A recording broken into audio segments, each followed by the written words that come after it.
రాయలసీమను రతనాల సీమగా మార్చడమే ప్రభుత్వ ధ్యేయమని, అందుకు అనుగుణంగా ముఖ్యమంత్రి నారా చంద్రబాబు నాయుడు, ఉప ముఖ్యమంత్రి పవన్ కళ్యాణ్ పనిచేస్తున్నారని రాష్ట్ర జలవనరుల శాఖ మంత్రి నిమ్మల రామానాయుడు అన్నారు. అన్నమయ్య జిల్లా తంబలపల్లె నియోజకవర్గం దొమ్మనబావి వద్ద హంద్రీనివా పనులను మంత్రి పరిశీలించారు. పనుల పురోగతిపై ఇంజనీరింగ్ అధికారులతో సమీక్షించారు. మంత్రికి ఎమ్మెల్యే షాజహాన్ బాషా, అధికారులు, నాయకులు, కార్యకర్తలు ఘనంగా స్వాగతం పలికారు. ఈ కార్యక్రమంలో మదనపల్లి ఎమ్మెల్యే షాజహాన్ బాషా, తెలుగు యువత రాష్ట్ర అధ్యక్షులు శ్రీరామ్ చిన్నబాబు, కూటమి నాయకులు, కార్యకర్తలు పాల్గొన్నారు.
పురుషం మహాంతం ఆదిత్యవర్ణం తమస్రస్తాత్ తమేవం విద్వానం దేహమోదీనాం పంచావిచ్ఛేదేనాయ ప్రజాపతిక్షరతి గర్భయంతః అజాయమానో బహుదా విజయతే తస్య ధీరాః పరిజానంతి యోని పరీక్షీణాం పరివిక్షంతి దేవతః యో దేవేభ్య ఆదమతి యో దేవానాం పురోహితః పూర్వో యో దేవేభ్యో జాతః నమో రుద్రాయ బ్రాహ్మణేభ్యో బ్రాహ్మణేభ్యః దేవా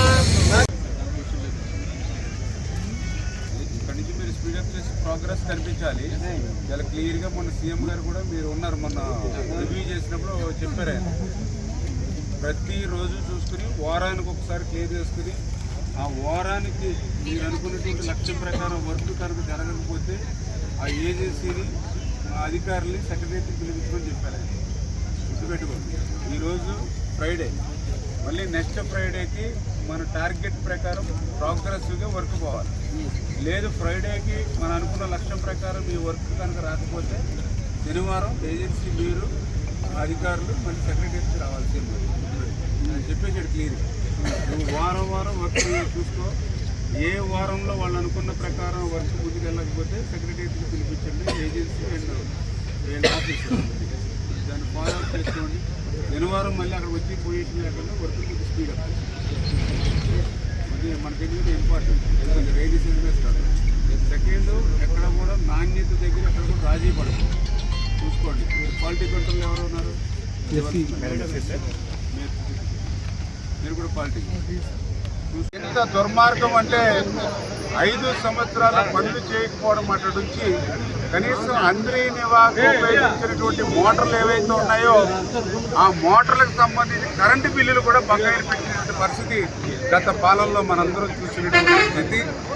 ఇంకా ఎంత దుర్మార్గం అంటే ఆ రోజు చంద్రబాబు నాయుడు గారు 3,850 క్యూసిక్లు ఈ యొక్క హంద్రీనివాకు రావడానికి అనుగుణంగా మోటార్లు బిగిస్తే ఆయన పాలనలో, మరి 19లో అధికారంలోకి వచ్చినటువంటి జగన్ ఆ ఇచ్చినటువంటి మోటార్లు కూడా ఉపయోగించుకోకుండా 3,850 సామర్థ్యం మోటార్లు ఉంటే మరి ఈయన కేవలం 2,000 క్యూసిక్లు మాత్రమే నీరు తీసుకుని హంద్రీనివా రైతుల్ని మోసం దగా చేసినటువంటి వ్యక్తి.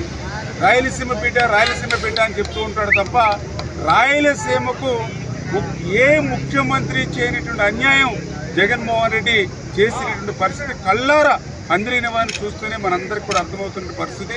అందుకే ఈరోజు మరి మన ప్రభుత్వం అధికారంలోకి వచ్చాక 3,840 కోట్ల రూపాయలు ఈవేళ నిధులు కేటాయించడమే కాదు, ఏజెన్సీలను కూడా పనులు కూడా పరిగెట్టించి పనిచేస్తూ ప్రతి వారము కూడా చంద్రబాబు నాయుడు గారు సెక్రటరియట్లో రివ్యూ చేయడమే కాకుండా ఫీల్డ్లో కూడా మరి రివ్యూ కూడా చేసుకుంటూ ఏ రోజు ఎన్ని క్యూబిక్ మీటర్ల పని కావాలి, వారానికి ఎన్ని రోజులు ఎన్ని గంటలు పనిచేయాలి, ఎన్ని టీములు పనిచేయాలి అని ఎప్పటికప్పుడు పర్యవేక్షణ చేసి పనుల్ని పరిగెట్టించి పనిచేస్తున్నాం.